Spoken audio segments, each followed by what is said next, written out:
Cell health clinic అనేది ఏంటి? Cellular లెవెల్లో అడ్రస్ చేస్తూ సెల్ తప్పు చేయటం ఒకటే జబ్బు అని నమ్మే సిద్ధాంతం సెల్ హెల్త్ క్లినిక్ది. ఈ డిసీజ్ ట్రయాంగిల్లో ఉండేది 3 మేజర్ విలన్స్. ఒకటి chronic inflammation, 2 oxidative stress, 3 insulin resistancy. ఈ 3 కలిసాయంటే స్లోగా బాడీలో డ్యామేజ్ సైలెంట్గా స్టార్ట్ అయిపోయినట్టే. ఎమర్జెన్సీ సిచ్యువేషన్ రాకుండా ఉంచడం సెల్ హెల్త్ విధానం. అలోపతి మెకానిజంకి సపోర్ట్ మెకానిజం, దాని సైడ్ ఎఫెక్ట్స్ నుంచి కాపాడటానికి మన సెల్ హెల్త్ విధానం డెఫినెట్గా ఉపయోగపడింది.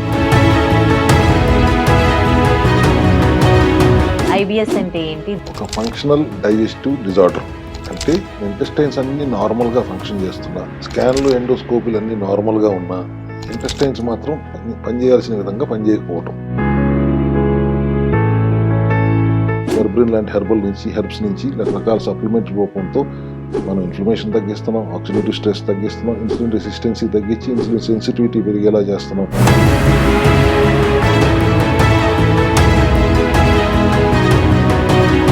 Welcome to iDream. నేను ఉదయశ్రీ. ప్రెసెంట్ మనతో పాటు స్టూడియోలో డాక్టర్ రవికుమార్ చింతా ఉన్నారు, founder of cell health clinic. ఇక్కడ కాఫ్ టు క్యాన్సర్ వరకు అన్నింటికీ కూడా ట్రీట్మెంట్ అందుతూ ఉందంట. అది ఎలా సాధ్యం అంటే కాఫ్ డిసీజెస్, డిసార్డర్స్ ఇవన్నీ కూడా కొంతవరకు అన్ని వైద్య శాస్త్రాల్లో కూడా నయం చేయవచ్చు, కానీ క్యాన్సర్ని కూడా రివర్స్ చేయవచ్చు అంటున్నారు. అసలు ఏంటి ఈ సెల్ హెల్త్ క్లినిక్? ఇక్కడ ఎలాంటి ట్రీట్మెంట్ అందిస్తారు? ఆయన్ని అడిగి తెలుసుకుందాం. నమస్తే sir, welcome to our studio. నమస్తే అమ్మా. మీరు కాఫ్ టు క్యాన్సర్ అనగానే నేను వండర్ ఫీల్ అయ్యాను. ఓకే, చిన్న చిన్న డిసీజెస్ మామూలుగా రెగ్యులర్గా వచ్చేవి, డిసార్డర్స్ ఇవన్నీ కూడా అన్ని వైద్య శాస్త్రాలలో కూడా ట్రీట్మెంట్ చేస్తారు, కానీ క్యాన్సర్ వరకు కూడా మీరు ట్రీట్ చేస్తూ ఉన్నారు అంటే అసలు ఏంటి ఈ సెల్ హెల్త్ క్లినిక్ అనేది ఏంటి? ఇక్కడ ఎలాంటి ట్రీట్మెంట్ చేస్తారు మీరు? కాఫ్ టు క్యాన్సర్ అంటే నా ఉద్దేశం ఆ పర్టికులర్ డిసీజ్ గురించి మాట్లాడదాం కాదు. ఇప్పుడు మీరు ఉదయశ్రీ 25-26 లక్షల కోట్ల కణాలతో నిర్మితమయ్యారు. మగవాళ్ళం ఇంకో 10 లక్షల కోట్ల కణాలు ఎక్కువ ఉంటాయి. కణాలతో నిర్మితమైన శరీరాన్ని ఆర్గన్స్గా ఎందుకు చూస్తున్నారు అనేది సెల్ హెల్త్ వివేదిస్తున్న విషయం. కొన్ని కణాలు లివర్ అవుతాయి, కొన్ని కణాలు కిడ్నీ అవుతాయి, కొన్ని కణాలు హార్ట్ అవుతాయి, లంగ్స్ అవుతాయి, స్కిన్ అవుతుంది, కళ్ళు, ముక్కు, నోరు, అన్ని కణాలు, జుట్టుతో సహా, గోర్లతో సహా అన్ని కణాలే కదా. 90% కణాలు బ్రతికేది 1 నిమిషం నుంచి 100 రోజులే కదా అనేది శాస్త్రీయ సైంటిఫిక్గా అందరూ చదువుకుందే కదా ఎనాటమీలో. సో 100 రకాలు 1000 రకాల జబ్బులు లేవు, ఉన్నది ఒకటే జబ్బు, కణం తప్పు చేయటం. ఎక్కడ కణం తప్పు చేస్తుంటే దానికి ఒక పేరు పెడతాం అనేది అల్లోపతి, న్యాచురోపతి, ఆయుర్వేద రకరకాల పేర్లు పెడతారు. ఆయుర్వేదం అయితే వాత కఫ దోషాలను బట్టి చేస్తారు, అలోపతి అయితే సిమ్టమ్ని అడ్రస్ చేస్తూ చేస్తారు, ఆ ఆర్గన్ యొక్క ప్రాబ్లమ్ని అడ్రస్ చేస్తూ చేస్తారు. సెల్యులార్ లెవెల్లో అడ్రస్ చేస్తూ సెల్ తప్పు చేయటం ఒకటే జబ్బు అని నమ్మే సిద్ధాంతం సెల్ హెల్త్ క్లినిక్ది. అందుకని we are focusing totally on cellular health, not on organ health. Cellular లెవెల్లో కరెక్షన్స్ జరిగితే ఆర్గన్ లెవెల్లో ఆటోమేటిక్గా కరెక్షన్ జరిగిపోతుంది. సెల్ హెల్తీగా ఉండాలంటే సెల్ లోపల సెల్ ఎనర్జీ తయారు చేసే ఒక పవర్ ప్లాంట్ ఉంటుంది, మైటోకాండ్రియా అంటాం. లోపల సెల్లే ఉండేది 36 లక్షల కోట్ల కణాలతో నిర్మితమై ఉంటే ఒక్కొక్క కణం ఎంత ఉంటుంది, హెక్సాగనల్ షేప్లో. దాని లోపల మళ్ళీ పవర్ హౌస్ అంటున్నాను నేను, పవర్ ప్లాంట్ అంటున్నాను మైటోకాండ్రియా అని. మైటోకాండ్రియా లెవెల్లో హెల్దీగా ఉండేలా చూసుకుంటే ఆటోమేటిక్గా సెల్స్ హెల్దీగా ఉంటాయి, సెల్స్ హెల్దీగా ఉంటే ఆర్గన్స్ హెల్దీగా ఉంటాయి, ఆర్గన్స్ హెల్దీగా ఉంటే బాడీ హెల్దీగా ఉంటుంది. ఈ సిద్ధాంతమే సెల్ హెల్త్ క్లినిక్ విధానం. అందుకని నేను మీరు కాఫ్ అంటే ప్రతి ఒక్కటి అంటే నేను what I mean to say is ప్రతి ఒక్కటి కూడా మీరు క్యూర్ చేస్తారు. ప్రతి సెల్స్ ని సరిగా పనిచేసేలా చేస్తాం, అప్పుడు అన్ని క్యూర్ అవుతాయి ఆబ్వియస్లీ. అంటే ఇప్పుడు రకరకాల వైద్యాలు వస్తూ ఉన్నాయి సార్, ఒక్కొక్కరు ఒక్కొక్కటి, సౌండ్ హీలింగ్ అని, వాటర్ బాత్ హీలింగ్ అని, అంటే మీన్స్ ఒక్కొక్కరు ఒక్కొక్క దాంతో వస్తూ ఉన్నారు, వాత కఫపిత్తాలు అని. ఇట్లా ఇన్ని వచ్చేసరికి అంటే ఎక్కడ సరైన ట్రీట్మెంట్ దొరుకుతుంది అనేది, ఏది కరెక్ట్ ఏది కాదు అనేది చాలా కన్ఫ్యూజన్లో ఉంది. సో ఈ సెల్కి సంబంధించిన శాస్త్రం, దీనికి సంబంధించిన మెడిసిన్ ట్రీట్మెంట్స్కి సంబంధించి అంటే ఎక్కడ ఉంది ఇప్పుడు? ఫస్ట్ మీతోనే వినడం దీనికి సంబంధించి. మీకు కొత్తగా ఉంది, మీకు కన్ఫ్యూజన్లో ఉంది, కానీ గత 6 సంవత్సరాలుగా 1,00,000 మందిని చూసాం మేము సెల్ హెల్త్ క్లినిక్లో. సో ఈ విధానం గురించి ఒక అవగాహన 2 తెలుగు రాష్ట్రాల్లోనే కాకుండా ప్రపంచవ్యాప్తంగా కూడా అవగాహన ఏర్పడింది. అండ్ మేము కొత్తగా చెప్పేది ఏం లేదు. చిన్నప్పుడు స్కూల్లో చదువుకుంది body is made up of cells అని. ఇవాళ సూపర్ స్పెషాలిటీలు వచ్చేసిన తర్వాత ఒక్కొక్క ఆర్గన్కి ఒక్కొక్క హాస్పిటల్స్ వచ్చి, హార్ట్కి ఒక హాస్పిటల్, కిడ్నీకి ఒక hospital specialisation, nephrologist, cardiologist, orthopedician, ఇట్లా రకరకాల ఆర్గన్ బేస్డ్గా స్పెషలైజేషన్స్ వచ్చినాయి. అండ్ వాళ్ళు సిమ్టమ్ అడ్రస్ చేస్తున్నారు కానీ రూట్ కాజ్ని అడ్రస్ చేయట్లేదు. మూలాల్లోకి వెళ్ళి ఆ సమస్య రావడానికి మూలం ఏంటి అని అర్థం చేసుకుని ఆ మూలాల్లోకి వెళ్ళి ఆ మూలాన్ని సరిచేయటం అనేది ఎవరూ చెయ్యట్లేదు, except in cell health clinics అని గర్వంగా చెప్తాను. ఇప్పుడు మీకు జలుబు చేసింది అంటే జలుబు చేయడానికి కారణం ఏంటి? లంగ్లో ఎక్కడ ప్రాబ్లం ఉందా, ఇన్ఫెక్షన్ ఎక్కడ, ఇన్ఫ్లమేషన్ ఎక్కడ ఉంది చూసి అక్కడికి వెళ్ళి దాన్ని సరిచేయాలి. కానీ ఒక ట్యాబ్లెట్ వేసుకుంటే కాసేపు జలుబు తగ్గిపోతుంది, టెంపరీగా మీకు ఒక పారాసెటమాల్ వేసేసుకుంటే అయిపోతుంది, ఇలాంటి విధానం అంది కాదు. రూట్ కాజ్ అడ్రసింగ్ మెకానిజం అంది. And supplementary support is the strength of cell health clinic. దానికి మేము ఎంతో రీసెర్చ్ గత 6 సంవత్సరాలుగా ఎంతోమంది సైంటిస్టుల సహాయంతో రీసెర్చ్ చేసి రా మెటీరియల్ సోర్స్ని హిమాలయాల నుంచో, అడవుల నుంచో, ఎక్కడ ట్రైబల్స్ నుంచి సోర్స్ చేసుకుని కొద్దిగా ఎక్కువ ఖర్చు అయినా దాని మళ్ళీ ఇంగ్రీడియంట్స్ ఒక అబ్జార్ప్షన్ ఎట్లా పెంచాలి, దానికి ఏ టెక్నాలజీ వాడాలి, నానో టెక్నాలజీయా, లైపోజోమలా, యాక్వియస్ మెథడ్ ఆఫ్ ఎక్స్ట్రాక్టింగా, ఫైటోజోమల్ టెక్నాలజీ వాడాలా, అల్టిమేట్గా వేసుకున్న వెంటనే అది అబ్జార్బ్ అయ్యి పని చేయాలి అనేది ఎలా జరుగుతుంది అనే దాని మీద మా సెల్ హెల్త్ రీసెర్చ్ అంతా నడుస్తుంది. Supplementary support and nutritional corrections, మేమేమి పెద్ద మాయలు ఏమి ఉండవు దీంట్లో, మ్యాజిక్స్ ఏమి ఉండవు. లైఫ్ స్టైల్, జీవనశైలిలో మార్పులు, ఆహార విధానంలో మార్పులు, సప్లిమెంటరీ సపోర్ట్, దాంతోపాటు శరీరానికి కంటే మించిన డాక్టర్ లేరు ప్రపంచంలో. మనలో ఉన్న డాక్టర్ని గుర్తించి ఆ డాక్టర్ని పనిచేసుకొని ఇస్తే చాలు. మేమందరం ఆ లోపల ఉన్న సీనియర్ డాక్టర్కి జూనియర్ డాక్టర్ లాగా వాళ్ళకి అందించాల్సింది అందిస్తున్నాం, అందించకుండా ఆపుతున్నాం. ఇది సెల్ హెల్త్ విధానం బేసిక్గా. జబ్బు ఎన్ని రోజుల్లో తగ్గుతుంది, ఈ విధానం ఏంటి అని అడిగితే దానికి 6 సంవత్సరాలు మా టెస్టిమోనియల్స్ ఎన్ని టెస్టిమోనియల్స్ కలిసి, డయాబెటీస్ తగ్గిన రివర్స్ అయిన టెస్టిమోనియల్స్ చెప్తాం, థైరాయిడ్ తగ్గిపోయిన టెస్టిమోనియల్స్ ఒక 100 వేయమంటారా, 1000 ఇవ్వమంటారా, ఫ్యాటీ లివర్ తగ్గిపోయినాయి, ఒబేసిటీ తగ్గింది, ఆటో ఇమ్యూన్ కండిషన్స్ ఎక్కడ తగ్గని ఆటో ఇమ్యూన్ కండిషన్స్, సోరియాసిస్ లాంటివి, జాగ్రన్ సిండ్రోమ్స్ లాంటివి, మయోసైటిస్ లాంటివి, ఇవన్నీ ఎక్కడ క్యూర్ అనేది లేదు, మన రివర్స్ అనేది లేని చోట సెల్ హెల్త్ క్లినిక్లో ఉన్న వేల టెస్టిమోనియల్స్ సోరియాసిస్ తగ్గిపోయినాయి, రుమటైడ్ ఆర్థరైటిస్ తగ్గిపోయినాయి, జాగ్రన్ సిండ్రోమ్, క్రాన్స్ తగ్గిపోయినాయి, ఇరిటబుల్ బౌల్ సిండ్రోమ్ తగ్గిపోయినాయి. ఇట్లా అన్ని టెస్టిమోనియల్స్ మా దగ్గర ఉన్నాయంటే దాని వెనకమాల ఎంత రీసెర్చ్ ఉండి ఉంటుంది, ఎంత ఇంగ్రీడియంట్స్ స్ట్రెంగ్త్ ఉండి ఉంటుంది, ఎంత సప్లిమెంటరీ సపోర్ట్ ఉండి ఉంటుంది, ఎంతమంది డాక్టర్లు దాని వెనకమాల పనిచేస్తుంటారు. అటువంటిది ఆ విధానం నమ్మి చేయటానికి సిద్ధపడి వచ్చిన వాళ్ళని ఆహ్వానిస్తున్నాం. ఎక్కడ ప్రపంచంలో తగ్గని సమస్యలు కూడా ఇక్కడ రివర్స్ చేస్తున్నాం కదా. క్యూర్ అనే పదం నేను వాడను. క్యూర్ అనే పదం ప్రపంచంలో ఎవడు వాడకూడదు, ఇట్స్ ఇల్లీగల్. ఎవరు క్యూర్ చేయలేరు. క్యూర్ అంటే ఇద్దరు దేవుడు అయి ఉండాలి, లేకపోతే స్టూపిడ్ అయి ఉండాలి అన్నమాట. ఉన్న స్థితిని రివర్స్ చేసి నార్మల్ స్థితికి తీసుకొస్తే అక్కడ దాన్ని మెయింటైన్ ఎలా చేసుకోవాలి అనేది ఎవరైనా చేయాల్సిన విధానం. అది సెల్ హెల్త్లో విజయవంతంగా జరుగుతుంది కదా. 6 సంవత్సరాలుగా 1,00,000 మందికి పైగా పేషెంట్లు వచ్చారు కదా. దాంట్లో 70 నుంచి 75% రిజల్ట్తో వెళ్ళారు కదా. ఇప్పుడు మీరు ఇందా టెర్మినల్ ఇల్నెస్ గురించి మాట్లాడారు. టెర్మినల్ ఇల్నెస్కి స్టేజ్ 1లో ఉన్నప్పుడు డయాగ్నోస్ చేసుకుంటే చాలా ఈజీగా తగ్గుతుంది. అల్లోపతి మెకానిజంకి సపోర్ట్ మెకానిజం, దాని సైడ్ ఎఫెక్ట్ల నుంచి కాపాడటానికి మన సెల్ హెల్త్ విధానం డెఫినెట్గా ఉపయోగపడింది. చాలా మందికి, 100 మందికి ఉపయోగపడింది. మన దగ్గరే తగ్గిపోతుంది అనేది కొన్నిట్లో మనం చెప్పకూడదు కూడా. అల్లోపతి ఎమర్జెన్సీకి, అల్లోపతికి మించిన దేవుడు లేడు.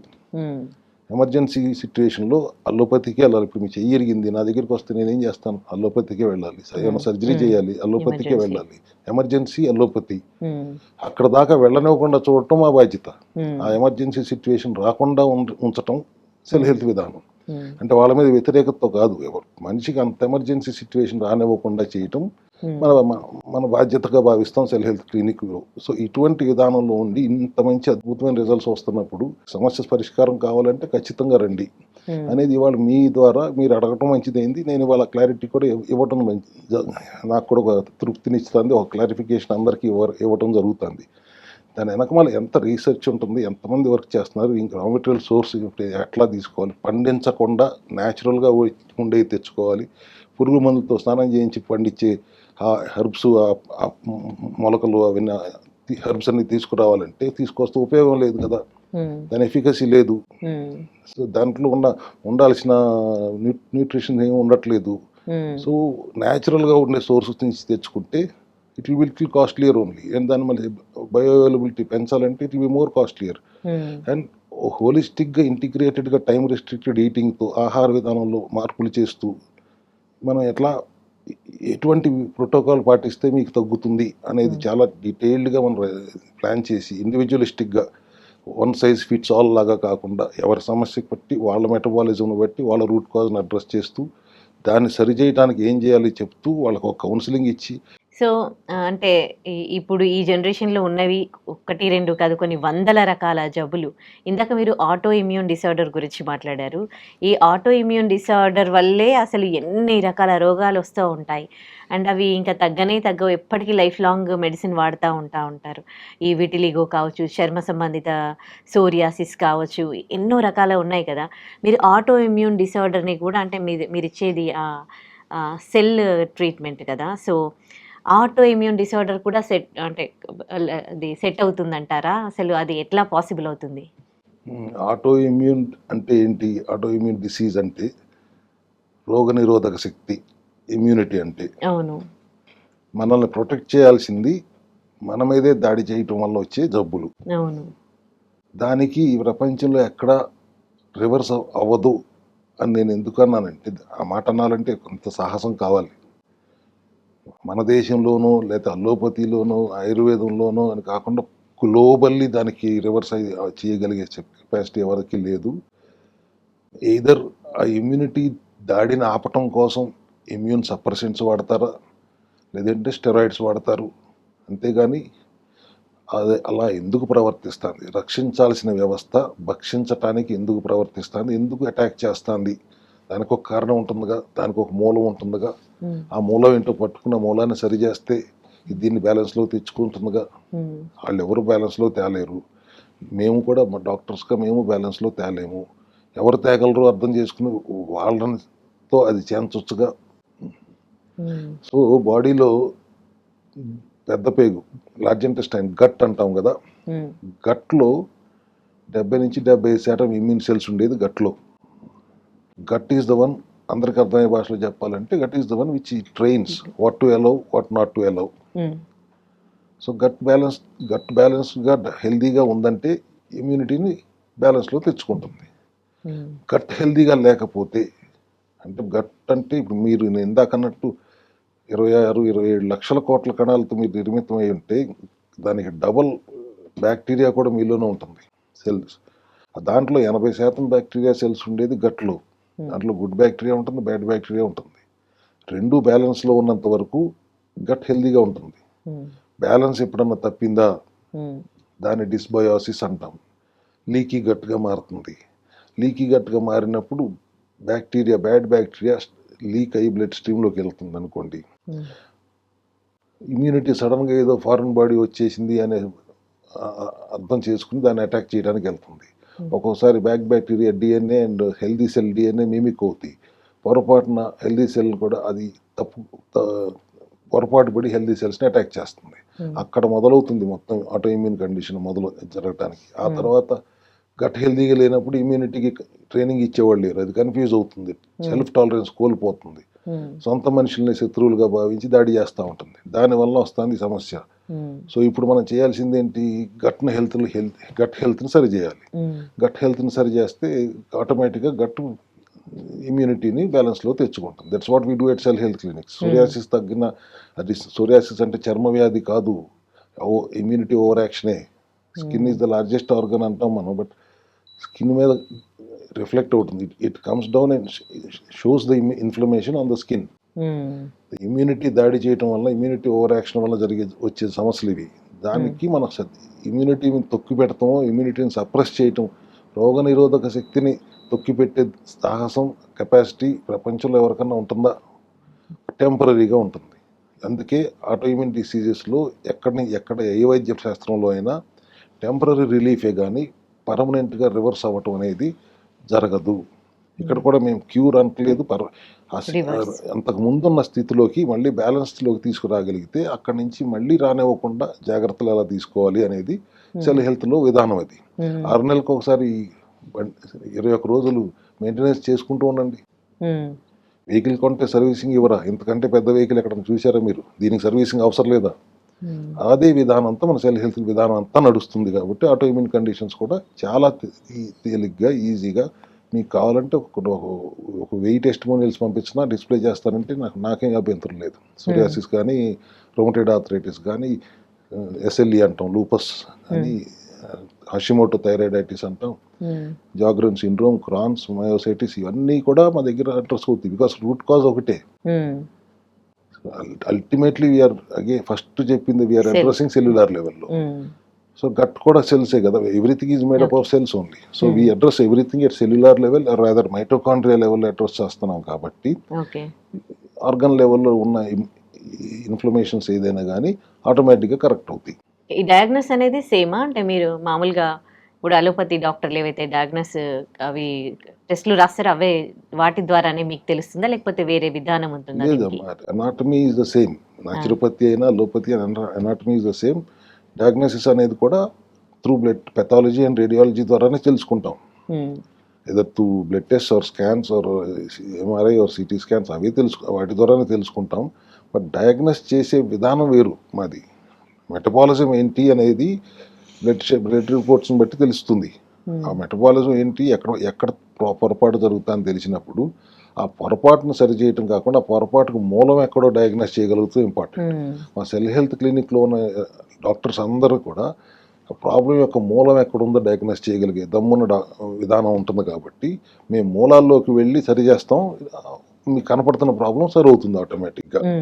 ఆ ప్రాబ్లం సాల్వ్ చేయడానికి ఒక మంది ఇచ్చేస్తే 4 రోజులు బాగానే ఉంటుంది, తర్వాత మళ్ళీ వచ్చినప్పుడు మళ్ళీ ఇంకో మంది ఇస్తే ఈ విధానం అయితే మనకు కాదు. మనకి root cause addressing mechanism, not symptom addressing. అంటే ఎట్లా ఉంటుంది ఈ ట్రీట్మెంట్ విధానం అనేది? అంటే ఏం మెడిసిన్ ఇస్తారా, లేకపోతే ఎక్సర్సైజెస్ చెప్తారా, లేకపోతే అడ్మిట్ చేయించుకుంటారా, ఏంటి? ఇప్పుడు అదేగా చెప్పింది, strength of cell health clinic supplements, nutraceutical supplements. అవి మైక్రోన్యూట్రియంట్స్ అవ్వచ్చు, యాంటీ ఆక్సిడెంట్స్ అవ్వచ్చు, and organ based detoxing supplements అవ్వచ్చు. బాడీలోనే సెల్ఫ్ హీలింగ్ కెపాసిటీ ఉంది అనేది న్యాచురోపతి విధానం. అసలు బేసిక్ న్యాచురోపతి బిఎన్వైఎస్ చదువుకున్న ఎవరికైనా body is a self healing nature ఉన్నది. So it is naturally it can heal itself అనే సిద్ధాంతంతో అందరూ న్యాచురోపతి చదివిన అందరికీ అదే సిద్ధాంతం మీద బేస్ అవుతారు. మేము అదే సిద్ధాంతం బేస్ అవుతూ ఇంకొద్దిగా డీప్గా సెల్యులార్ లెవెల్కి వెళ్ళి ఆలోచన చేస్తున్నాం. కాబట్టి supplementary strength is our. And బాడీకి రెస్ట్ ఇస్తే అది సెల్ఫ్ రిపేర్ చేసుకుంటుంది. సో అందుకని మన ప్రోటోకాల్లో టైం రిస్ట్రిక్టెడ్ ఈటింగ్ ఉంటుంది. 16 నుంచి 18 గంటలు ఉపవాసం ఉండండి, ఒక 6 నుంచి 8 గంటలు ఆహారం తీసుకోండి. ఆ తీసుకునే ఆహారంలో కూడా ఒకసారి కార్బోహైడ్రేట్స్ తీసుకోండి, ఒకసారి ప్రోటీన్, ఫైబర్ రిచ్గా గుడ్ ఫ్యాట్తో, బ్యాలెన్స్డ్ ప్రోటీన్తో, ఫైబర్ రిచ్గా ఉండే ఆహారం తీసుకోండి. ఇటువంటి ఆహార విధానం, న్యూట్రిషనల్ కరెక్షన్స్ చేస్తాం. లైఫ్ స్టైల్లో మార్పులు చేసుకోండి, జీవన శైలిలో మార్పులు చేసుకోండి. Continuous snacking, late night eating, 3 PM బిర్యానీలు, ఈ జంక్ ఫుడ్లు, ఇటువంటి వాటి నుంచి దూరంగా ఉండండి. ఇట్లా stress eating and at the same time reel stress, screen stress, ఇటువంటివన్నీ ఇవాళ ఉన్న జనరేషన్లో మనం చూస్తున్నదే కదా. ఇటువంటి జీవన శైలిలో మార్పులు సూచిస్తూ, ఆహార విధానంలో మార్పులు సూచిస్తూ, సప్లిమెంటరీ సపోర్ట్తో ఎటువంటి సమస్యనైనా మనం ఈజీగా అడ్రస్ చేయొచ్చు. అది అట్లాగే చేస్తున్నాం. 1,00,000 మందిని చూసాము అంటే ఎంత స్ట్రెంగ్త్ లేకపోతే అంతమందిని ఒక క్లినిక్ చూస్తుంది 6 సంవత్సరాలుగా. సార్, సప్లిమెంట్స్ ఇప్పుడు అంటే మనకి వెబ్సైట్స్లలో కూడా దొరుకుతున్నాయి. ఎవరికి ఏవి కావాలంటే దాంట్లో చూసుకుంటున్నారు అని చాలా మంది సజెస్ట్ కూడా చేస్తూ ఉన్నారు. మరి వాళ్ళు ఇచ్చే సప్లిమెంట్స్కి మీరు ఇచ్చే సప్లిమెంట్స్కి డిఫరెన్స్ ఏంటి? ఇందాక మీకు చెప్పినప్పుడే what is the strength of our cell health clinic అని చెప్తూ రా మెటీరియల్ ఇంగ్రీడియంట్స్ని సోర్స్ చేసే విధానం ఏంటి, అది పనిచేసేలా చేయటం ఎలా, దానికి ఏ టెక్నాలజీలు వాడుతున్నాము, బయో అవైలబిలిటీ పెంచడానికి. మార్కెట్లో సప్లిమెంట్ దొరుకుతుందంటే ఎక్స్ట్రాక్ట్స్ ఇచ్చేస్తే అసలు సప్లిమెంట్ అంటే చిన్న చూపే. ఇటువంటి మీరు చెప్తున్న విధంగా ఏది పడితే అది చూసుకొని దాన్ని అది పని చేయట్లేదు అనగానే అందరికీ ఒక చిన్న చూపు వచ్చింది. ఇప్పుడు ఈ సెల్ హెల్త్ విధానం వచ్చిన తర్వాతే ఈ 5 సంవత్సరాలు, గత 5-6 సంవత్సరాలుగానే కదా సప్లిమెంట్కి ఇంత దమ్ముందని అర్థమైంది. సెల్ హెల్త్ సప్లిమెంట్స్ పని చేయటం మొదలుపెట్టిన తర్వాతే కదా దీంట్లో దమ్మేంటి అందరికీ అర్థమైంది. సో మిగతా వాళ్ళకి మాకు కంపేర్ చేయాల్సిన అవసరం లేదు. అసలు మాకు we are uncomparable to any other people because we know how to make it work. Functional medicine లాగా పనిచేస్తాయి మా సప్లిమెంట్స్. సప్లిమెంట్లు ఎందుకు అవసరం అసలు? మనం తినే ఫుడ్లోనే దొరికేది ఒకప్పుడు, ఇప్పుడు దొరకట్లేదు. సాయిల్ డిప్లీట్, మినరల్స్ డిప్లీట్ అయినాయి. ఒకప్పుడు పాత రోజుల్లో సాయిల్ ఈజ్ మినరల్ రిచ్.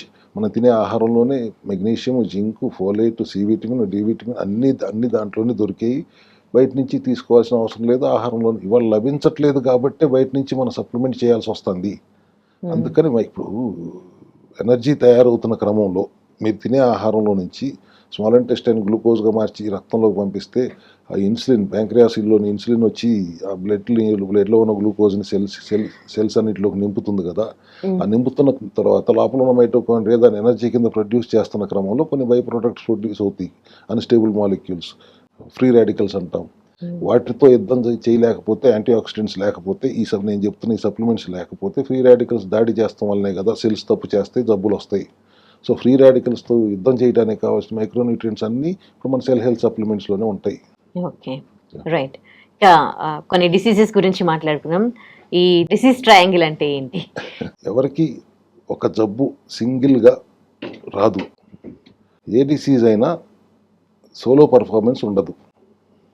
ఎటువంటి డిసీజ్ అయినా తీసుకోండి, డయాబెటీసా, పీసీఓఎస్ఆ, ఇప్పుడు దాని పేరు మార్చారు పిఎంఓఎస్ఆ, పాలియాండిక్లోయిన్ మెటబాలిక్ ఓవేరియన్ సిండ్రోమా, లేకపోతే ఫ్యాటీ లివరా, థైరాయిడా, క్యాన్సర్, ఏదైనా సరే కొన్ని సంవత్సరాలుగా lack of sleep, stress, hormonal disturbances, elevated cholesterol, acidity, ఇవన్నీ తోడుగా ఉంటాయి. ఒక జబ్బే రాదు. ఎందుకు తోడుగా ఉంటున్నాయి ఒకటే రాకుండా అంటే దాన్ని అర్థం చేసుకోవాలంటే నేను చెప్పిన ఈ డిసీజ్ ట్రయాంగిల్ గురించి అర్థం చేసుకోవాలి. ఈ డిసీజ్ ట్రయాంగిల్లో ఉండేది 3 మేజర్ విలన్స్. ఒకటి chronic inflammation, 2 oxidative stress, 3 insulin resistancy. ఈ 3 కలిసాయంటే స్లోగా బాడీలో డ్యామేజ్ సైలెంట్గా స్టార్ట్ అయిపోయినట్టే. బయటికి మనం బాగానే కనిపిస్తున్నప్పటికీ ఇంటర్నల్గా డ్యామేజ్ స్టార్ట్ అయిపోతుంది. ఒక ఫైనల్ స్టేజ్కి వచ్చేటప్పటికి బ్రేక్ డౌన్ అవుతుంది, ఒక పెద్ద డిసీజ్ లాగా. దీని గురించి కొద్దిగా డీటెయిల్గా అర్థం చేసుకోవాలంటే కొన్ని క్వశ్చన్స్కి ఆన్సర్ మనకు తెలియాలి. అసలు why does disease travel in groups? ఇప్పుడు మన జనరల్గా ఇంట్లో పాపకి ఫర్ ఎగ్జాంపుల్ థైరాయిడ్ వచ్చింది, దాంతోపాటు పిఎంఓఎస్ కూడా ఉంటుంది. హార్మోనల్ ఇంబ్యాలెన్స్ ఉంటుంది. హార్మోనల్ ఇంబ్యాలెన్స్ అంటే పిఎంఓఎస్ అన్నాం కదా. అట్లాగే ఇప్పుడు ఫాదర్కి షుగర్ వచ్చింది, కొద్ది రోజులైందో బీపీ వస్తుంది. ఒకదాని తర్వాత ఆటోమేటిక్గా ఒకదాని తర్వాత వస్తూనే ఉంటాయి. ఏదో మన ఫోన్లో నోటిఫికేషన్స్ వచ్చినట్టు. సో ఒక్కసారి లైఫ్ స్టైల్లో ఇబ్బంది వచ్చిందంటే ఇవన్నీ మొదలవుతాయి. సో దానికోసం అని నేను డిసీజ్ ట్రయాంగిల్ ఒక ఇంపార్టెన్స్ చెప్తున్నాను. ఒక డిసీజే రాదు, it is disease triangle, combination of all these 3. దీంట్లో మేజర్ విలన్ ఎవరు? ఫస్ట్ ఈ డిసీజ్ రావడానికి ప్రధానమైన కారణం ఎవరు అంటే first villain is chronic inflammation. What is inflammation? Inflammation అంటే మన బాడీలో ఒక ప్రొటెక్టివ్ సిస్టమే. ఇన్ఫ్లమేషన్ ప్రొటెక్షన్ అంటారు ఏంటండి? ఇన్ఫ్లమేషన్ అంటే జబ్బు కదా అని కామన్గా అడిగితే, ఇప్పుడు మీకు పురుగు కుట్టిందమ్మా, అక్కడ ఆ ఏరియాలో రెడ్గా అవుతుంది కదా, స్వెల్లింగ్ వస్తుంది కదా, వామ్గా ఉంటుంది కదా, రెడ్నెస్ వస్తుంది, పెయిన్ కూడా వస్తుంది కదా. దాన్ని అక్యూట్ ఇన్ఫ్లమేషన్ అంటాం. అది టెంపరీగా ఉంటుంది, బాడీలో ఆ ప్రాబ్లం సాల్వ్ అయ్యే వరకే ఉంటుంది. కానీ అసలు మెయిన్ ప్రాబ్లం ఏంటి? వాళ్ళ మన బాడీని కంటిన్యూస్ డేంజర్ జోన్లో పడేస్తున్నారు because of modern lifestyle. Processed food, junk food, untimely eating, lifestyle అంతా మారిపోయింది. మిడ్ నైట్ లేట్గా నిద్రపోవటం, స్లీప్ లేకపోవటం, సర్కాడియన్ రిథం ప్రకారం పనిచేయకపోవడం, బయోలాజికల్ క్లాక్ ప్రకారం నడుచుకోకపోవటం, వీటన్నిటి వలన body getting to inflammatory mode. ఎట్లాగైతే మీరు పెట్రోల్ కారులో డీజిల్ పోస్తే ఇంజిన్ ఎట్లా చెడిపోతుందో, ఇట్లా ఇవన్నీ చెత్త పనులు చేసినందువల్ల గట్ కూడా అట్లాగే డ్యామేజ్ అవుతుంది. సో ఇటువంటి పరిస్థితులన్నీ చేసినప్పుడు ఇది క్రానిక్ ఇన్ఫ్లమేషన్ ఎట్ పీక్ అని చెప్పొచ్చు. దీనికి తోడు ఇప్పుడు second villain oxidative stress. Energy తయారవుతున్న క్రమంలో ఇందాక నేను చెప్పినట్టు కొంత బై ప్రొడక్ట్స్ క్రియేట్ అవుతాయి, అన్స్టేబుల్ మాలిక్యూల్స్. ఆ ఫ్రీ రాడికల్స్తో యుద్ధం చేయడానికి కావాల్సిన యాంటీ ఆక్సిడెంట్స్ లేకపోతే వచ్చే పరిస్థితిని ఆక్సిడేటివ్ స్ట్రెస్ అంటాం. ఈ ఆక్సిడేటివ్ స్ట్రెస్కి మీకు స్ట్రెస్ ఎక్కువ ఉన్నా కూడా యాంటీ ఆక్సిడెంట్స్ తగ్గుతాయి. లేదు మనం తిన్న ఆహారంలో మైక్రోన్యూట్రియంట్స్ లోపించినా ఫ్రీ రాడికల్స్తో యుద్ధం చేయలేము. అటువంటి పరిస్థితిలో వచ్చే స్థితినే ఆక్సిడేటివ్ స్ట్రెస్ అంటాం. ఇప్పుడు మీరు ఒక యాపిల్ను కోసి 2 ముక్కలుగా బయట పెట్టి ఉంచారంటే ఎక్కువసేపు బ్రౌన్గా మారుతుంది కదా, దట్ ఈస్ ఆక్సిడేషన్. ఈ ఆక్సిడేటివ్ స్ట్రెస్ వల్ల సెల్ ఎనర్జీ తగ్గిపోతుంది, మెటబాలిజం వీక్ అవుతుంది, గట్ లైనింగ్ కూడా మైక్రోబయోమ్ కూడా వీక్ అయిపోతుంది, లేదా ఇంబ్యాలెన్స్లోకి వెళ్ళిపోతుంది. సో అందుకని this is another major problem is oxidative stress. ఈ ఇన్ఫ్లమేషన్ను ఆక్సిడేటివ్ స్ట్రెస్ ఒక రకంగా ట్విన్ బ్రదర్స్ అని చెప్పుకోవాలి. కవల పిల్లలు ఇద్దరు కలిసి ఖేవాస్ క్రియేట్ చేస్తాయి లోపల. ఇక మూడో మేజర్ విలన్ ఇన్సులిన్ రెసిస్టెన్సీ. ఇది is very famous and mostly ignored. ఎందుకంటే ఇప్పుడు మీకు సింపుల్గా అర్థం అవ్వాలంటే ప్యాంక్రియాస్లో బీటా సెల్స్ ఇన్సులిన్ తయారు చేస్తుంది. ఇన్సులిన్ దగ్గర తాళంచెవి ఉందండి సెల్ తలుపు తీయటానికి. సో సెల్ తలుపు తీసి ఇన్సులిన్లో గ్లూకోజ్ని సెల్ లోపలికి పంపిస్తుంది. అట్లా పంపిస్తూ ఉన్న క్రమంలో ఒక స్టేజ్ వచ్చేటప్పటికి తాళం ఉంది, తలుపు తెరుచుకోవట్లా. గ్లూకోజ్ ఏమో వస్తూనే ఉంది, మీరు తింటూనే ఉన్నారు, గ్లూకోజ్ లోపలికి వస్తూనే ఉంది. ఎంతసేపు తలుపు తీద్దామని ట్రై చేసినా తాళం తెరుచుకోవట్లా. సెల్లు రిలక్టెంట్గా ఉంది తలుపు తీయడానికి, లేదు లోపల నుంచి బోల్ట్ పెట్టేసుకుంది. ఇటువంటి పరిస్థితుల్లో ఇన్సులిన్ గ్లూకోజ్ వస్తూనే ఉంది, ప్యాంక్రియాస్ కంగారు పడి ఇన్సులిన్ ప్రొడ్యూస్ చేస్తూనే ఉంది, ఇదేమో వెళ్ళి పుష్ చేస్తానికి ట్రై చేస్తుంది. దాన్ని ఇన్సులిన్ రెసిస్టెన్సీ అంటాం. ఈ ఇన్సులిన్ రెసిస్టెన్సీ వచ్చిందంటే మెటబాలిజం మొత్తం దెబ్బతింటుంది. మెటబాలిక్ స్ట్రెస్లోకి వెళ్ళిందంటే మైటోకాండ్రియా డ్యామేజ్ అవుతుంది. ఈ మూడు కలిపి ఒకదానితో ఒకటి ఒక ట్రాప్ లాగా తయారవుతున్నాయి. ఇన్సులిన్ రెసిస్టెన్స్ ఇన్ఫ్లమేషన్ పెంచుతుంది, ఇన్ఫ్లమేషన్ ఇన్సులిన్ రెసిస్టెన్స్ పెంచుతుంది, ఆక్సిడేటివ్ స్ట్రెస్ ఈ రెండింటిని పెంచుతుంది. This is the triangle trap అని చెప్పేది. దిస్ ఈజ్ ట్రయాంగిల్ అంటే ఈ ట్రాప్లో నుంచి మనం బయటపడతాం ఎలా, how to break this trap. Because ఈ ట్రాప్లో ఉన్నప్పుడు, ఈ విషియస్ సైకిల్లో ఉన్నప్పుడు మెటబాలిజం వీక్ అవుతే మీకు ఫెటీగ్ వస్తుంది, మూడ్ స్వింగ్స్ వస్తాయి, ఇన్ఫ్లమేషన్ పెరిగిపోతుంది, రకరకాల అనర్థాలకు కారణం అవుతుంది. దీన్ని we have to break this at some point of time. Cell health clinic approach is the best approach అని నేను ఇప్పుడు చెప్తాను గర్వంగా. ఆక్సిడేటివ్ స్ట్రెస్ దాన్ని రాకుండా ఉండటానికి, దాన్ని బ్యాలెన్స్లో తీసుకురావడానికి కావాల్సిన మైక్రోన్యూట్రియంట్స్ అన్ని సప్లిమెంట్ రూపంలో ఇస్తున్నాం. So we are getting rid of oxidative stress. కుర్పరైన్ లాంటివి, నానోగోల్డ్ లాంటి యాంటీ ఇన్ఫ్లమేటరీ సప్లిమెంట్స్ ద్వారా ఇన్ఫ్లమేషన్ తగ్గిస్తున్నాం. అండ్ ఇన్సులిన్ రెసిస్టెన్సీ తగ్గించడానికి కావాల్సిన బెర్బరిన్ లాంటి ఫైటోజోమల్ లైపోజోమల్ అబ్జార్ప్షన్ ఉండ బెర్బరిన్ లాంటి హెర్బ్స్ నుంచి రకరకాల సప్లిమెంటరీ రూపంతో మనం ఇన్ఫ్లమేషన్ తగ్గిస్తున్నాం, ఆక్సిడేటివ్ స్ట్రెస్ తగ్గిస్తున్నాం, ఇన్సులిన్ రెసిస్టెన్సీ తగ్గించి ఇన్సులిన్ సెన్సిటివిటీ పెరిగేలా చేస్తున్నాం. డయాబెటీస్ వస్తే జీవితాంతం మందులు వాడాలనే కాన్సెప్ట్ కాకుండా, డయాబెటీస్ వస్తే 100 రోజులు 120 రోజుల్లో రివర్స్ చేసుకుని దాన్ని మెయింటైన్ చేసుకోవటం ఎలా, కొన్ని వేల కేసులు మనం చూసాం. సో ఇన్సులిన్ రెసిస్టెన్సీ వస్తే ఆటోమేటిక్గా యూఆర్ డయాబెటిక్. కాబట్టి రివర్స్ చేశాక పేషెంట్ ఇంకా తను ఎలా మెయింటైన్ చేయాలో మీరు చెప్పినాక, అంటే ఫ్యూచర్లో మళ్ళీ సప్లిమెంట్స్ వాడాల్సి ఉంటుందా, లేకపోతే ఎట్లా? 6 నెలలకు ఒకసారి ఒక 21 రోజులు బండి సర్వీసింగ్ ఇవ్వండి అమ్మా. And at the same time reverse అయిన తర్వాత విచక్షణతో ఉంటే రాదు, విచ్చలవిడిగా ఉంటే మళ్ళీ వస్తుంది. సో ఒకసారి డయాబెటిక్ అయిన అతను హీ ఆర్ షీ 16-17 HbA1cలు కూడా చూసాం మనం. వాటిని మళ్ళీ 5.7కి 5.8కి తీసుకొచ్చి పెట్టిన తర్వాత జనరల్గా 90% వాళ్ళు విచక్షణతోనే ఉంటారు, జాగ్రత్తగానే ఉంటారు, మళ్ళీ వస్తుందేమో అని భయంతోనే ఉంటారు. సో మెయింటైన్ చేసుకుంటూనే ఉంటారు. దానికి మనం కౌన్సిలింగ్ కూడా ఇస్తూనే ఉంటాం ఎప్పటికప్పుడు. ఒకసారి వచ్చిన పేషెంట్ మళ్ళీ మా దగ్గరికి రాకూడదని మేము కోరుకుంటాం. He or she should come out of all the problems and maintain ఎట్లా చేసుకోవాలి కూడా ఈ కౌన్సిల్ దేం. కాబట్టి రివర్స్ అవుతుంది, మళ్ళీ రాదా, అలోపతికి వెళ్ళి అడుగుతారు ఆ ప్రశ్న మీరు, మళ్ళీ రాదా అని. వాళ్ళు జీవితాంతం మందులు వాడాల్సిందే అంటారు. దాని సైడ్ ఎఫెక్ట్లు ఏంటి, మేము వాటి గురించి ప్రశ్నిస్తాం. కానీ అది ఓన్లీ నెంబర్ గేమే కానీ HbA1c ఎంత కంట్రోల్లో ఉందా, ఫాస్టింగ్ గ్లూకోజ్ కంట్రోల్లో ఉందా, పోస్ట్ ప్రైడల్ తిన్న తర్వాత కంట్రోల్గా ఉందా, ఇవే చూస్తారు కానీ ఇన్సులిన్ రెసిస్టెన్సీ తగ్గిందా అనేది చూడరు.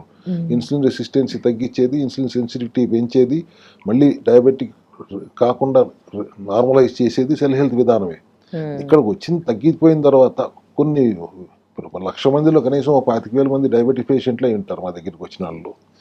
రివర్స్ అయిపోయిన తర్వాత మెయింటైన్ చేసుకుంటున్నారు. కొంతమంది చేయలేకుండా మళ్ళీ విచ్చలవిడిగా తిని మళ్ళీ తెచ్చుకున్న వాళ్ళు కూడా ఉన్నారు. మళ్ళీ ఆ విధానం పాటించుకుంటారు. దేనో ప్రోటోకాల్ తెలిసిపోయిన తర్వాత రెండోసారి మా దగ్గరికి రాక్కర్లేదు కదా, ఎట్లా చేస్తే మళ్ళీ కంట్రోల్లో తెచ్చుకోవచ్చు వాళ్ళకి తెలుసు కదా. ఓకే, పోతే ఐబిఎస్ గురించి మాట్లాడుకుందాం. ఈ ఐబిఎస్ అంటే ఏంటి, దీన్ని ఎట్లా చూస్తుంది సెల్ హెల్త్ సైన్స్ లో? IBS irritable bowel syndrome. ఇది చాలా సాధారణంగా కనిపిస్తున్న లక్షణాలు ఇవాళ చాలా మందిలో. పైపెచ్చు చెప్పుకోవడానికి ఇబ్బంది పడతారు. లక్షణాలను బట్టి ముందు వాళ్ళు సొంత పేర్లు పెట్టేసుకుంటారు. నాకు గ్యాస్ ప్రాబ్లం ఎక్కువగా ఉంది, నాకు ఎసిడిటీ ఉందండి, నా స్టమక్ చాలా సెన్సిటివ్ అండి, ఇలా రకరకాల పేర్లు పెట్టేసుకుంటారు. కానీ ఇది ఐబిఎస్ఏ అని తెలిసిన వాళ్ళు చాలా తక్కువ మంది ఉంటారు. పేర్లు ఎన్ని పెట్టుకున్నా అందరికీ ఫేమస్ సొల్యూషన్ మాత్రం ఎంటాసిడ్స్, గ్యాస్ టాబ్లెట్. దానివల్ల ప్రయోజనం లేదు, దానివల్ల ఉపయోగం లేదు అని తెలిసినప్పటికీ కూడా రోజు వేసుకోవాల్సిందే అన్నట్టు ఉంటారు ఈ ఐబిఎస్ పేషెంట్లు. ఐబిఎస్ అంటే ఒక ఫంక్షనల్ డైజెస్టివ్ డిజార్డర్. అంటే మన ఇంటెస్టైన్స్ అన్నీ నార్మల్గా ఫంక్షన్ చేస్తున్నా, స్కాన్లు ఎండోస్కోపీలు అన్నీ నార్మల్గా ఉన్నా, ఇంటెస్టైన్స్ మాత్రం పనిచేయాల్సిన విధంగా పనిచేయకపోవటం. దాని సిమ్టమ్స్ ఎట్లా ఉంటాయి? Bloating, gas, abdominal pain, constipation, diarrhoea. ఒక్కోసారి రెండు, కొద్ది రోజులు కాన్స్టిపేషన్, సడన్గా డయేరియా. ఒక ఐబిఎస్ పేషెంట్ జర్నీ ఎలా ఉంటుందంటే it starts with stomach disorder. కొద్ది రోజుల తర్వాత అంటే ఆ గ్యాస్ ట్యాబ్లెట్లు, హోమ్ రెమెడీస్ వాడి తగ్గకపోయినప్పుడు వాళ్ళు డాక్టర్ దగ్గరికి వెళ్తారు. వాళ్ళు మందులు ఇస్తారు, వేసుకుంటారు. కొద్ది రోజులు తగ్గుతుంది, కొద్ది రోజుల తర్వాత మళ్ళీ మొదలు. వెళ్ళి రీజన్ అడుగుతారు, వెళ్ళి ఎందుకని మళ్ళీ వచ్చిందంటే ఇట్స్ నథింగ్ యార్, it's only IBS, take it easy అన్నట్టుగా మాట్లాడతారు వాళ్ళు. అట్లా అన్ని చోట్లకి వెళ్ళిన తర్వాత చివరికి మా దగ్గరికి వస్తారు. ఇప్పుడు మనకు తెలియాల్సింది ఏంటి దీనివల్ల? గట్ అంటే ఒక ఫుడ్ పైప్ కాదు, తిన్నారు అరిగింది బయటకు వచ్చింది అంటానికి. Gut is our second brain అంటాం. It produces hormones, it controls immunity, it regulates inflammation, it communicates with the brain. బ్రెయిన్లో కావాల్సిన న్యూరో ట్రాన్స్మిటర్స్, కెమికల్స్ ప్రొడ్యూస్ చేస్తుంది, డోపమైన్, సెరటోనిన్ లాంటివి. సో గట్ ప్రాబ్లంలోకి వెళ్ళింది అంటే డైజెషన్ ప్రాబ్లం ఉంటుంది, ఇమ్యూనిటీ ప్రాబ్లం ఉంటుంది, metabolic problem ఉంటుంది, బ్రెయిన్కి అన్నిటికీ ఎఫెక్ట్ అవుతుంది. అసలు ఇది ఎందుకు వస్తుంది? Again the same thing, modern life style. తినే ఆహారంలో తప్పులు, రిఫైన్డ్ ఆయిల్స్ వాడతాం, వాడిన నూనె మళ్ళీ వాడతాం, అన్టైమ్లీ ఈటింగ్, లేట్ నైట్ దాకా పడుకోకపోవటం. You are abusing the gut so much today. ఇవాళ జనరేషన్ ఉంది, ఎవరో చాలా మంది total abusing. Once in a while gut కింద ఒప్పుకుంటుంది, రోజు అదే చేస్తుంటే అది చేతులు ఎత్తేస్తుంది. దానివల్ల ఏమవుతుంది? డైజెస్టివ్ డిజార్డర్ వస్తుంది, గట్ లైనింగ్ వీక్ అవుతుంది, మెటబాలిజం స్లో అవుతుంది. దీనివల్ల ఐబిఎస్ వస్తుంది. ఈ ఐబిఎస్ వచ్చినందువల్ల గట్ డిస్బయాసిస్లోకి వెళ్తుంది. దానివల్ల బ్లోటింగ్, ఎసిడిటీ, ఫుడ్ ఇంటాలరెన్స్ అన్నీ మొదలవుతాయి. సో ఇన్ని సిమ్టమ్స్తో ఒక పేషెంట్ డాక్టర్ దగ్గరికి వెళ్తే ఆ డాక్టర్లు ఏంటి, నీకు గ్యాస్ ఉందా, గ్యాస్ టాబ్లెట్ వేసుకో, డయేరియా ఉందా, యాంటీ డయేరియాలు వేసేసుకో, బ్లోటింగ్ ఉందా, పెయిన్ ఉందా, యాంటీ స్పాస్మోడిక్ వేసేసుకో, ఇట్లా చెప్తారు. లాక్సేటివ్ వేసేసుకో, ఇట్లా చెప్తారు. కానీ దీనివల్ల సిమ్టమ్ అడ్రస్ అవుతుంది కానీ రూట్ కాజ్ అడ్రస్ అవ్వదు. సో రూట్ కాజ్ అడ్రస్ చేయకుండా మీరు సిమ్టమ్ని అడ్రస్ చేస్తే how is it going to help anybody? IBS is irritable bowel syndrome. దీనిని మనం ఎర్లీగా డిటెక్ట్ చేసి దాన్ని అడ్రస్ చేయకపోతే it will lead to autoimmune condition, ulcerative colitis, క్రాన్స్కి లీడ్ అవుతుంది. ఐబిఎస్ని మనం ఎర్లీగా డిటెక్ట్ చేసి దాన్ని అక్కడ రివర్స్ చేయకపోతే, రివర్స్ చేయడానికి విధానం లేదు అంటే you are allowing the IBS patient to go into proceed into autoimmune conditions. మా దగ్గరికి 2-3 patients, I don't want take names, ఎవరు మమ్మల్ని మా కేసు టేకప్ చేయట్లేదండి. ఏ డాక్టర్ దగ్గరికి వెళ్ళినా, ఏ మెథడ్లోకి వెళ్ళినా కూడా మేము ఈ కాంట్ టేకప్ దిస్ కేసు అంటున్నారు, మీరు ఏమైనా చేయగలరా అంటే మీరు ఎందుకు చేయలేకపోతున్నారు వాళ్ళు? I don't understand. Anatomy is the same కదా, మీరు సిమ్టమ్స్ మాత్రమే అడ్రస్ చేస్తున్నారే, రూట్ కాజ్ని అడ్రస్ ఎందుకు చేయట్లేదు? మరి సెల్ హెల్త్ ఎట్లా చేస్తుంది? ఇప్పుడు అది చెప్పండి మాకు, ఇవన్నీ కాదు కానీ అంటే సెల్ హెల్త్ మెకానిజంలో ఐబిఎస్ రివర్స్ అయిన కేసులు కొన్ని వందలు ఎన్నో ఉంటాయి. ఇప్పుడు మీ దగ్గరికి వచ్చే ముందు కూడా ఐబిఎస్ రివర్స్ అయిన 3 కేసులు చూసి, 3 పేషెంట్లను చూసే వచ్చాం. సెల్యులార్ లెవెల్లో కరెక్షన్ జరగాలి, రిపేర్ జరగాలి. ఫస్ట్ ఆఫ్ ఆల్ దానికి 3 స్టెప్స్లో మేము చేస్తాము. ఒకటి గట్ మైక్రో న్యూట్రిషన్. గట్కి మైక్రో న్యూట్రియంట్స్ కావాలి, సెలీనియం లాంటివి, జింక్ లాంటివి, సీబక్తాన్ ఆయిల్ క్యాప్సిల్స్ లాంటివి, మెగ్నీషియం, జింక్, ఫోలేటు, ఇవన్నీ వాటికి అవసరం. అవి అందేలా చేస్తే గట్ రిపేర్ చేసుకోగలుగుతుంది. మైటోకాండ్రియా స్ట్రెంగ్థెన్ చేయాలి. మైటోకాండ్రియా హెల్దీగా స్ట్రెంగ్దీగా ఉంటేనే అది ఎడినోసిన్ ట్రైఫాస్ఫేట్ అనే ఎనర్జీ తయారు చేస్తుంది, ఏటీపీ ప్రొడక్షన్ జరుగుతుంది. అది దానికి కావాల్సిన కోఎన్జైమ్ Q10 లాంటి omega-3 fatty acids, vitamin C, D3, K2 ఇవన్నీ కూడా వాటికి అందించడం వల్ల మైటోకాండ్రియా రిపేర్ జరిగి మైటోకాండ్రియా హెల్దీగా మారుతుంది. And then nutritional corrections and lifestyle changes, time restricted eating, balanced diet తీసుకోవాలి. లో FODMAP డైట్ అంటాం మేము సెల్ హెల్త్ క్లినిక్లో. అంటే FODMAP అంటే ఫెర్మెంటబుల్ ఒలిగోసాచురైడ్స్, డైసాచురైడ్స్, మోనోసాచురైడ్స్ అండ్ పాలియాల్స్ అంటాం.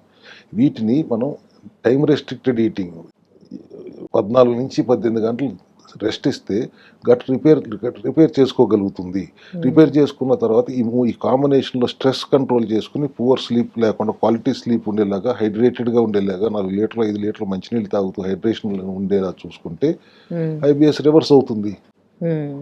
ఇది ఈ మాత్రం చేయటానికి మిగతా వాళ్ళు ఎందుకు టేకప్ చేయం మీ కేసు అంటారు? అంటే ఇప్పుడు ఈ మైక్రో న్యూట్రియంట్స్ ఇవ్వడం వల్ల మీకు ఏం లాభం ఉండదనా? ఆహారంలో మార్పులు చెప్తే కమర్షియల్ వైబుల్ కాదనా? I don't understand. సెల్ హెల్త్లో ఇంత బ్రహ్మాండమైన రిజల్ట్స్ వస్తున్నాయి మా క్లినిక్స్లో, మిగతా వాళ్ళు అసలు టేకప్ చేయమనే పరిస్థితి ఎందుకు వచ్చారు? మా సొంత మనుషులే ఆ మాట చెప్పిన పరిస్థితులు ఉన్నాయి.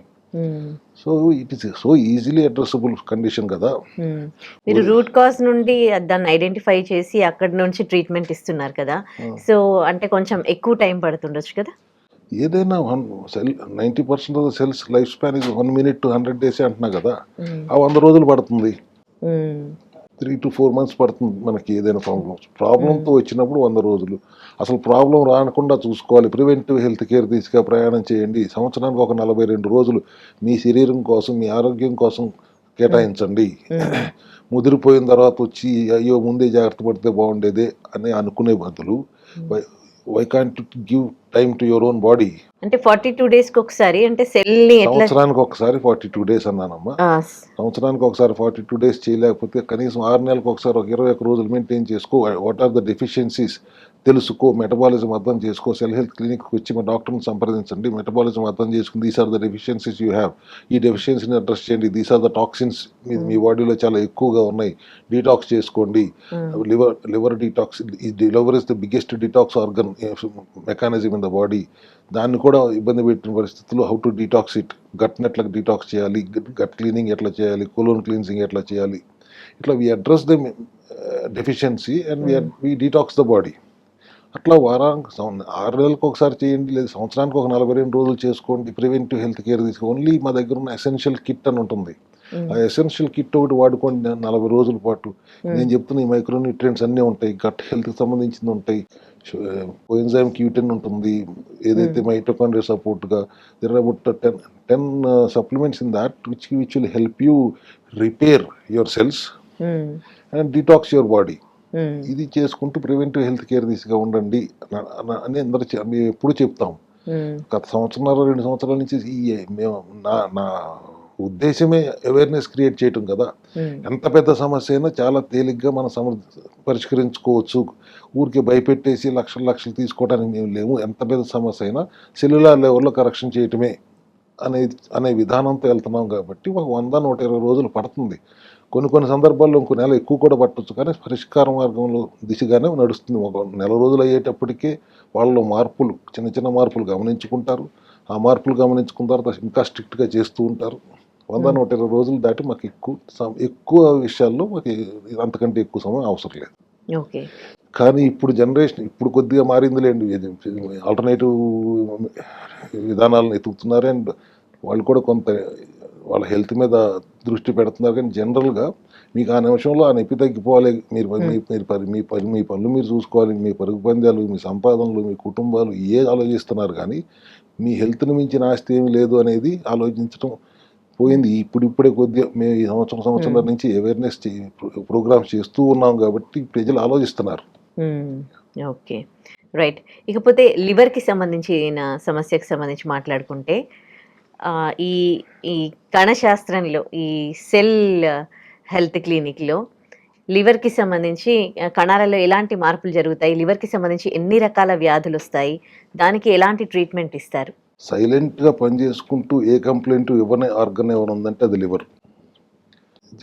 ఒక రకంగా చెప్పాలంటే ఇప్పుడు మనం లైఫ్లో ఎవరిని అందరికంటే లైట్ తీసుకుంటాం, ఎటువంటి కంప్లైంట్స్ లేకుండా అన్నిటికీ సర్దుకుపోయే వాళ్ళని. ఇంట్లో అమ్మని, ఒంట్లో లివర్ని అంటాను నేను ఎప్పుడు. సో లివర్ విషయంలో లివర్కి సంబంధించిన ఏ ప్రాబ్లం అయినా ఎక్కువ శాతం ఇనీషియల్ స్టేజ్లో సైలెంట్గా ఉంటుంది. కానీ సిమ్టమ్స్ చూపించకముందే డ్యామేజ్ స్టార్ట్ అయిపోతుంది. ఎందుకంటే అదే కదా, ఎక్కువగా పనిచేసే వాళ్ళని మనం ఒక నమ్మకమో ఒక భరోసానో వాళ్ళని ప్రొటెక్ట్ చేయాలనే ఆలోచన లేక లైట్ తీసుకుంటాం. లివర్ విషయంలో కూడా అదే జరుగుతుంది. అది చాలా సైలెంట్గా పనిచేసుకుంటూ పోతుంది. No complaints, no drama. కానీ బాడీ ఎకానమీ మొత్తం లివర్ మీదే డిపెండ్ అయి ఉంటుంది. లివర్ ఎంత ఇంపార్టెంట్ ఆర్గన్ అంటే అది ఫుడ్ను ప్రాసెస్ చేస్తుంది, బైల్ ప్రొడ్యూస్ చేస్తుంది, బ్రెయిన్తో కమ్యూనికేట్ చేస్తుంది, అండ్ ఆల్సో కెమికల్స్ని మెటబలైజ్ చేస్తుంది. బాడీలో ఉన్న కెమికల్స్ మెటబలైజ్ చేస్తుంది. ఒక రకంగా డీటాక్స్ ఆర్గన్ అని చెప్పాలి. ఇంకా సింప్లిఫై చేసి చెప్పాలంటే ఒక బయోకెమికల్ ఫ్యాక్టరీ బాడీలో. అది processing unit, storage unit, filtering unit, repair unit, security team, ఇట్లా బాడీలో ఉన్న ప్రతి సిస్టంలో లివర్ ఇన్వాల్వ్మెంట్ ఉంటుంది. 500 పైచిలుకు పనుల్లో లివర్ ఇన్వాల్వ్మెంట్ ఉంటుంది. అటువంటి లివర్ మీద మనం ఏం చేస్తున్నాం? ఓవర్ బర్డెన్ చేస్తున్నాం, లోడ్ వేస్తూనే ఉన్నాం. అది ప్రాసెస్ చేస్తుంది, మీరు తింటూనే ఉన్నారు, దాని మీద లోడ్ వేస్తూనే ఉన్నారు. కంటిన్యూస్గా processed food or junk food లేకపోతే కంటిన్యూస్ ఈటింగ్ పెడుతూ లివర్ మీద ఓవర్ స్ట్రెస్ చేస్తున్నారు. సాడ్ పార్ట్ ఏంటంటే liver is the only organ which works over time and symptoms చూపించదు. సో మనకి ప్రాబ్లం ఉందని తెలియదు. ప్రాబ్లం ఉందని తెలిసేటప్పటికి it is significantly affected liver. So అది ఎందుకు సైలెంట్గా ఉంటుంది? ఫస్ట్ ఆఫ్ ఆల్ అది ఇట్ ట్రైస్ టు కాంపెన్సేట్. మన బాడీలో ఉన్న హార్మ్ఫుల్ కెమికల్స్ అన్ని డీటాక్స్ చేసి బయటకు పంపించేయడానికి ట్రై చేస్తూ ఉంటుంది. అలా కాంపెన్సేట్ చేస్తూ చేస్తూ చేస్తూ ఒక స్టేజ్కి వచ్చిన తర్వాత ఇంకా నా వల్ల కాదు అనే స్టేజ్లో అప్పుడు సిమ్టమ్స్ చూపిస్తుంది. సో ఇప్పుడు మన సిమ్టమ్స్ చూపించే వరకు వెయిట్ చేస్తే వెనకబడి ఉంటాం. ఎందుకంటే సిమ్టమ్స్ చూపించేటప్పటికే సిగ్నిఫికెంట్లీ ఎఫెక్టెడ్ స్టేజ్లో ఉంటుంది. కాబట్టి సిమ్టమ్స్ కనిపించకపోయినా సెల్ హెల్త్ విధానం చిన్న చిన్న సైన్స్ అయినా పట్టుకోవాలి. ఫెటీగ్ ఉందా, మూడ్ స్వింగ్స్ ఉన్నాయా, అబ్డామినల్ హెవీనెస్ ఏమైనా ఉందా, అన్ఎక్స్ప్లెయిన్డ్ వెయిట్ గెయిన్ అవుతున్నారా, ఇటువంటివి ఉన్నప్పుడు వెంటనే చెకప్ చేయించుకొని చెప్తాం, వెంటనే మనం అడ్రస్ చేస్తాం. అట్లా కాకుండా మీరు సిమ్టమ్ కోసమే ఎదురు చూస్తూ ఉంటే, జాండీస్ వచ్చిన తర్వాత అప్పుడు లివర్ ప్రాబ్లం వచ్చిందని ఎదురు చూస్తే అది it will lead to fibrosis, fatty లివర్లోకి వెళ్తుంది. మీరు తినే ఆహారం సరిగా తీసుకోకపోతే, డయాబెటిక్ అయితే, ఒబేస్ అయితే, షుగరీ ఫుడ్స్ తింటే, ఎక్సెస్ క్యాలరీ ఇంటేక్ వెళ్తే, this is linked with fatty liver కదా. And fatty liver is a grade 1, grade 2, grade 3 అంటే లివర్లో ఫ్యాట్ 5% మిగిలిపోయింది ప్రాసెస్ అవ్వకుండా. దాంట్లో కూడా non alcoholic fatty liver disease అనేది చాలా కామన్ అండ్ సైలెంట్గా వస్తుంది. ఈ ఒబేసిటీ, డయాబెటిక్, ఈ క్యాలరీ ఎక్కువ జంక్ తినే వాళ్ళకే ఎక్కువ వస్తుంది. ఇప్పుడు ఇటువంటి స్టేజ్లో మీరు ఇలా కంటిన్యూస్గా మీరు లివర్ మీద బర్డెన్ వేస్తూ ఉంటే అది సర్వైవల్ మోడ్లోకి వెళ్ళిపోతుంది. ఇదంతా ఒక ఎత్తు అయితే మళ్ళీ వీకెండ్లో మీరు పార్టీలని, ఆల్కహాల్ అని అన్ని తాగుతూ అది ఆల్కహాలిక్ ఫ్యాటీ లివర్ డిసీజ్కి కారణం అవుతున్నారు. ఫ్యాటీ లివర్కి డిఫరెన్షియేషన్ ఉంటుంది. ఆల్కహాలిక్ ఫ్యాటీ లివరా, non alcoholic fatty liver disease అనే డిఫరెన్షియేషన్ ఫ్యాటీ లివర్కి ఉన్నట్టుగా మనకు ఉంటుందా? ఉండదు. మనం చేయాల్సిన డ్యామేజ్ అంతా ఫుడ్ ద్వారా ఒక పక్కన చేసేసి మళ్ళీ ఇంకో పక్క ఆల్కహాల్ తీసుకుని మళ్ళీ ఆల్కహాల్ ఆ డ్యామేజ్ ఇంకొద్దిగా వర్సం చేస్తున్నాం. సో ఇటువంటి పరిస్థితుల్లో why liver is still silent అంటే అది ఫుడ్ను ప్రాసెస్ చేస్తుంది, మెటబాలిజంలో ఇన్వాల్వ్ అయి ఉంటుంది, డీటాక్సిఫికేషన్లో ఇన్వాల్వ్ అయి ఉంటుంది, ప్రాసెసింగ్ చేసింది డిస్ట్రిబ్యూషన్లో ఇన్వాల్వ్ అయి ఉంటుంది. అది కాంపెన్సేట్ చేస్తానికి ట్రై చేస్తూనే ఉంటుంది. ఎంత జరిగినా, ఎంత డ్యామేజ్ జరిగినా కూడా లోపల లివర్ చేయాల్సిన పని చేస్తూనే ఉంటుంది, కాంపెన్సేట్ చేస్తూనే ఉంటుంది. చేస్తాను కదా అని మనం లైట్ తీసుకుంటాం. ప్రాబ్లం అప్పుడు ఒకేసారి ఒక పెద్ద వార్నింగ్ సిగ్నల్ ఇస్తుంది. అది లివర్ ప్రాబ్లం అనుకోం, పట్టించుకోం. లివర్ ప్రాబ్లం పట్టించుకోకుండా స్ట్రెస్ రిలేటెడ్లే అనుకుంటారు. స్ట్రెస్ బాగా పెరిగి ఏ జాండీస్ సిమ్టమ్స్ కనిపిస్తే అప్పుడు డాక్టర్ దగ్గరికి వెళ్తారు. సైలెంట్గా ఉండటం వలన ప్రాబ్లం సాల్వ్ అవ్వదు. కాబట్టి మనకి ఇప్పుడు ఏదైనా హెల్త్లో ఏం చెప్తున్నాము, సిమ్టమ్ను చూసి దాని రూట్ కాజ్ని అడ్రస్ చేస్తామని చెప్తున్నాం. ఇక్కడ అసలు సిమ్టమ్ కనపడట్లేదు. రూట్ కాజ్ని అడ్రస్ చేయటం అంటే మన at least we have to see the basic science అని చెప్తున్నాం. చూసి ఆ సైన్స్ని పట్టుకుని we have to diagnose that there is a problem, we let us check అని చెప్పి చేయించుకుంటాం. ఇప్పుడు మీకు దీన్ని నెగ్లెక్ట్ చేస్తే ఫ్యాటీ లివర్ నుంచి it will go into fibrosis and it can also progress into cirrhosis. Liver cirrhosis వచ్చిందంటే it can also lead to liver cancer. So ఇటువంటి పరిస్థితులు తెచ్చుకోకుండా what is the approach of cell health క్లినిక్స్లో మా విధానం, we don't consider liver as a separate organ problem, we consider it as a whole metabolic story. So దీనిని ఆహార విధానంలో మార్పులు, సప్లిమెంటరీ సపోర్ట్ మా దగ్గర రీసెంట్గా 2 రోజుల కిందటే 1 నెల రోజుల పాటు గ్రేడ్ 2 ఫ్యాటీ లివర్ నుంచి గ్రేడ్ 3కి ప్రోగ్రెస్ అవుతున్న, అంటే ఫైబ్రోసిస్కి ప్రోగ్రెస్ అవుతున్న స్టేజ్లో వచ్చిన ఒక పేషెంట్ ఎగ్జాక్ట్లీ 30 daysలో గ్రేడ్ 3 నుంచి గ్రేడ్ 2కి రావటం కాదు, గ్రేడ్ 1కి రావటం కాదు, నో లివర్ ప్రాబ్లంకి వచ్చాడు. With the help of our silymarin అనే కానీ, హెపటోలివ్ అనే ఒక సప్లిమెంట్ కానీ, లివోసెల్ అనే ఒక సప్లిమెంట్ కానీ, అండ్ హెపటోప్రో అనే ఈ supplements which ensures the body can heal itself అనేది దానికి రికగ్నైజ్ చేసేలాగా ఉండే సప్లిమెంటరీ సపోర్ట్ ఇవ్వటం వల్ల, ఆటోఫాగీ వల్ల 16 hours of fasting and 8 hours of eating, బాడీకి రెస్ట్ ఇవ్వటం వల్ల 90% డ్యామేజ్ అయిన లివర్ కూడా రెస్ట్ ఇస్తే రికవర్ అవుతుంది. Your liver is the only organ which can recover even if it is damage 90%. మీరు లోడ్ వేసి డ్యామేజ్ చేసిన 95% డ్యామేజ్ చేసిన దానికి రెస్ట్ ఇస్తే అది రికవర్ అవుతుంది. అది రికవర్ అవుతుంది కదా అని చెప్పి రెస్ట్ ఇవ్వకుండా కంటిన్యూస్ బర్డెన్ పడుతూనే ఉంటే చేతులు ఎత్తేస్తే ఏమవుతుంది, it leads to fatty liver grade 1, grade 2, grade 3 and then fibrosis and then ultimately cirrhosis. ఇట్లా కాకుండా మన సెల్ హెల్త్ క్లినిక్ విధానంలో we easily address fatty liver disease. Fatty liver స్టేజ్లో అడ్రస్ చేసేయటం చాలా తేలిక with the help of our supplements and బాడీకి rest ఇస్తూ టైం రెస్ట్రిక్టెడ్ ఈటింగ్, ఆటోఫాగీ అంటాం. ఈ ఆటోఫాగీ చేస్తూ nutritional corrections and lifestyle corrections చేస్తే చాలా ఈజీగా లివర్ ప్రాబ్లమ్ని సాల్వ్ చేయొచ్చు. ఇప్పుడు మీరు ఏ క్వశ్చన్ అడిగినా అల్టిమేట్లీ సెల్యులార్ లెవెల్కి వెళ్తున్నాం, అల్టిమేట్గా ప్రాబ్లం ఎంత పెద్దదో చెప్తున్నాం, ఎంత తేలిగ్గా సరి చేయొచ్చు, అడ్రస్ చేయొచ్చు కూడా చెప్తున్నాం.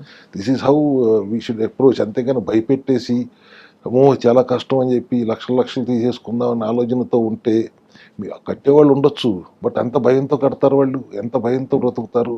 అట్లా కాకుండా చాలా సరళంగా దీన్ని తేలికగా మనం సరి చేయొచ్చు. సెల్యులార్ లెవెల్లో మనం అర్థం చేసుకుని చేయాల్సిన మార్పులు, సవరణలు, జీవనశైలిలో మార్పులు చేసుకుంటూ ఈ సప్లిమెంట్ వాడుకుంటూ ఎటువంటి సమస్యనైనా పరిష్కరించుకోవచ్చు అనే విధానం వల్లనే ఇవాళ ఇంతమంది మా దగ్గరికి వస్తున్నారు. Thank you so much sir. మాకు ఇవాళ ఈ సెల్ హెల్త్ క్లినిక్లో సెల్స్కి సంబంధించి మీరు అంటే ఈవెన్ డిసీజెస్ కానీ డిసార్డర్స్ కానీ హెల్త్కి సంబంధించి ఎలాంటి సమస్యలపైన కూడా ఈ సెల్ హెల్త్ క్లినిక్లో ఎలాంటి ట్రీట్మెంట్ విధానం ఉంటుంది, అసలు సెల్ హెల్త్ క్లినిక్ అంటే ఏంటి, అక్కడ ఇచ్చే ట్రీట్మెంట్ ఏంటి, అండ్ ఈ సప్లిమెంట్స్ ఎట్లా వర్క్ చేస్తాయి, అండ్ అన్నింటికీ కూడా మీరు చెప్తూ ఉన్న రూట్ కాజెస్ ట్రీట్మెంట్ గురించి, అలాగే లైఫ్ స్టైల్లో అందరూ చేస్తున్న మిస్టేక్స్ ఏంటి కూడా క్లియర్గా తెలియజేశారు. అండ్ ఈ సెల్ హెల్త్ క్లినిక్లో కూడా ఇది కమర్షియల్గా కాకుండా వాళ్ళ రూట్ కాజ్ ఏమైనా డిసీజెస్ వచ్చినప్పుడు ఆ రూట్ కాజ్ ఏంటో ఐడెంటిఫై చేసి వాళ్ళకి కంప్లీట్గా రివర్స్ చేస్తూ ఉన్నారు. ఎంతోమందికి అంటే చాలామంది సఫర్ అవుతూ ఉన్నారు రకరకాల ప్రాబ్లమ్స్తో. సో వాళ్ళందరికీ కూడా క్లారిటీగా మీరు ఈ సెల్ హెల్త్ క్లినిక్ గురించి తెలియజేశారు. Thank you so much sir. Thank you. And for more videos, Please subscribe to iDream. Please subscribe to iDream. Please subscribe iDream. And please subscribe to iDream. For more videos, subscribe to iDream. please like, share and subscribe to the channel. Congratulations, iDream. Subscribe to iDream. Subscribe to iDream. So subscribe to iDream Media. iDream ki iDream team andarki huge congratulations. Please subscribe iDream Media. Please subscribe to iDream. Subscribe iDream. Please subscribe to iDream. iDream అంటే నా కళల channel subscribe చేసుకున్న నోరు తిరుగుతలేదు, మీరైతే గంట గుర్తు కొట్టండి. For more such videos, please subscribe to iDream. Subscribe to iDream. Please subscribe to iDream. Please subscribe iDream Media. Please do subscribe to iDream. Please subscribe to iDream Media. For best entertainment and information, please subscribe iDream. And don't forget to subscribe to iDream.